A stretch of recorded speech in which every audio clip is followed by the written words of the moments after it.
Picture two men walking into a bank to apply for a $2 million loan. One is wearing a flashy watch, driving a brand new sports car, dressed in designer clothes from head to toe. The other is wearing a plain t-shirt, driving a 10-year-old Toyota, carrying a worn-out backpack. Who do you think gets the loan approved faster? If you guessed the flashy one, you'd be wrong. Almost every single time, it's the quiet guy in the Toyota. And once you understand why, you'll never look at rich people the same way again.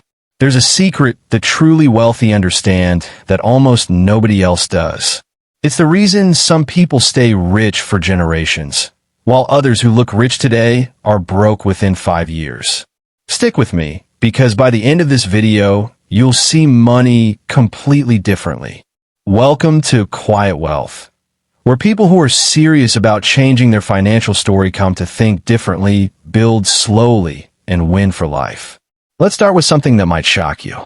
Most of the people you see flexing online, the cars, the watches, the private jets, a huge number of them are drowning in debt. That Lamborghini? Financed. That mansion? Mortgaged to the edge. That designer wardrobe? Credit cards maxed out. They're not showing you wealth. They're showing you what wealth looks like, while quietly being broke behind the scenes.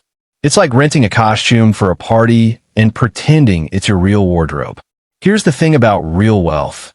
It's quiet because it doesn't need an audience. Think about it this way. If you genuinely have $10 million in the bank, do you feel the need to prove it to a stranger on the street? No, because you already know it's true. The need to show off usually comes from needing other people to believe something about you.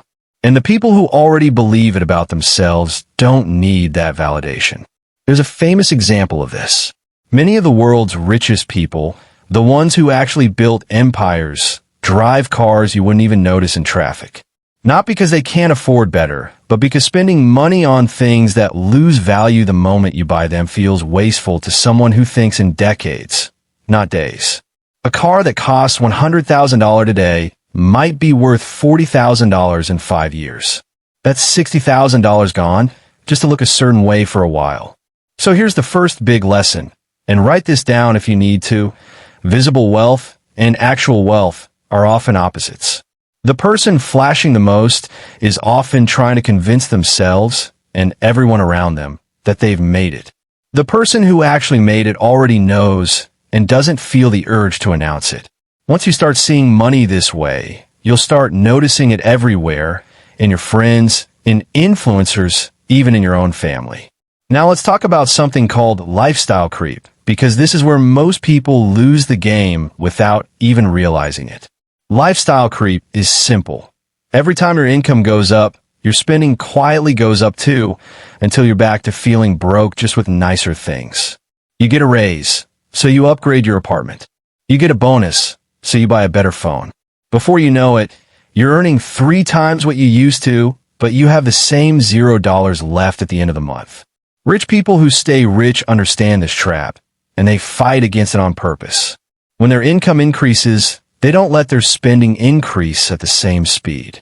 If someone goes from earning $3,000 a month to $10,000 a month, instead of finding $7,000 worth of new things to buy, they might only increase their spending by $1,000 and put the other $6,000 to work.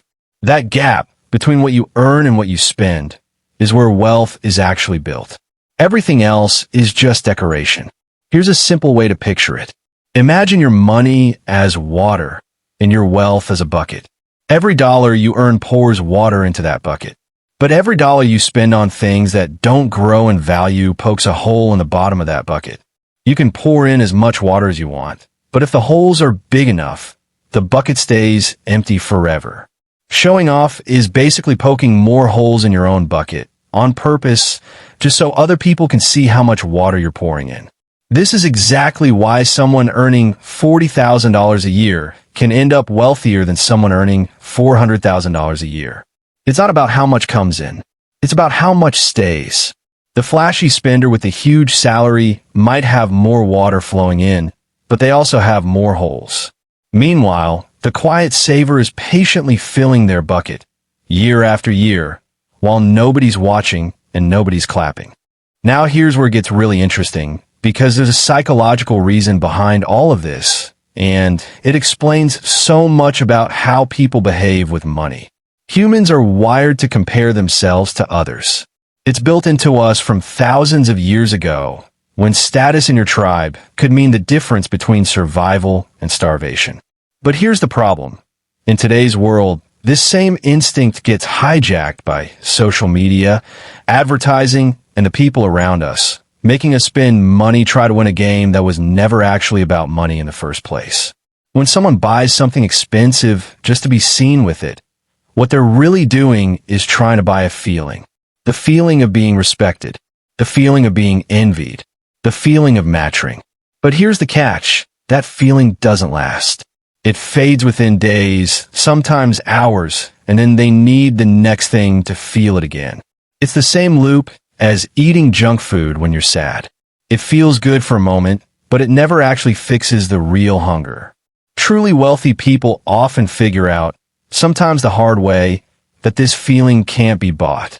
Some of the richest people in history have openly said that money stopped making them happier after a certain point, usually much lower than people expect. Once your basic needs, your comfort, your security, and a bit of freedom are covered, more stuff doesn't add more happiness. It just adds more stuff to maintain, insure, clean, and worry about. So when rich people stop showing off, it's often not because they're being humble for the camera. It's because they've already played that game, realized the prize wasn't what they thought it was, and quietly walked away from it. They've redirected that same energy, the energy most people spend trying to look successful, into actually building something that lasts. And that difference between looking successful and being secure is the whole game. Let's talk about something most people never think about: taxes and attention. When you show off wealth, you're not just spending money, you're also broadcasting information. And in the financial world, information is dangerous. The moment people know you have money, everyone suddenly has a reason to want some of it. Think about family members who never call, suddenly calling after they hear you got a promotion. Think about friends who appear out of nowhere asking for loans just this once. Think about scammers who specifically target people who post their new cars and houses online, because it's basically a public announcement saying, "I have money, come find me." Wealthy families who've kept money for generations often talk about this exact issue. How flaunting wealth doesn't just attract admiration, it attracts requests, jealousy, and sometimes even danger. There's also a quieter risk. It attracts people who like your money more than they like you.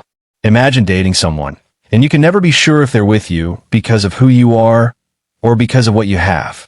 That uncertainty eats away at relationships, friendships, even family bonds.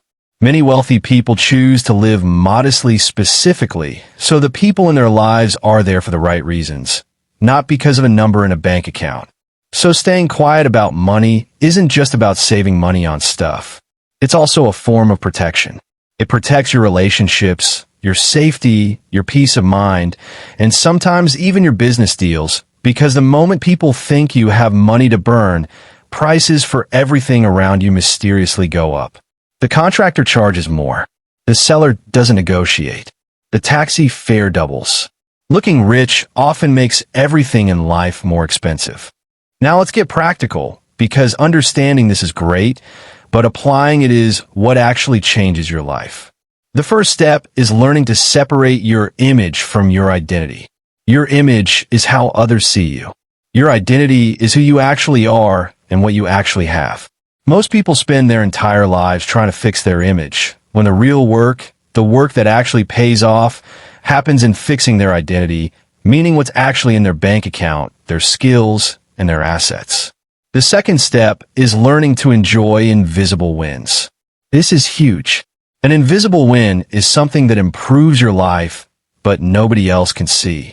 Paying off a debt, adding to your savings, investing in something that will grow over 10 years. None of these things get likes or comments. Nobody claps when you transfer $200 into an investment account instead of buying new shoes. But that quiet $200, repeated month after month, year after year, becomes the foundation of real freedom later. You have to learn to feel proud of things nobody else will ever praise you for. The third step is understanding delayed gratification, but in a way that actually makes sense. It's not about denying yourself everything forever. That's not sustainable, and most people quit that approach within a few months. It's about asking one simple question before a big purchase. Will this thing make me money, save me money, or cost me money every month I own it? A car that you need for work and that holds its value reasonably well is different from a car bought purely to impress people at a stoplight. The question isn't, can I afford this? It's, what is this costing me beyond the price tag? And the final step, the one that ties everything together, is patience with yourself. Almost everyone watching this has, at some point, bought something just to feel a certain way in front of others. That's normal, that's human, and it doesn't make you bad with money. What matters now is that you know the pattern. You can see it. And the moment you can see something clearly, you can start choosing differently. The people who end up wealthy aren't the ones who never made these mistakes.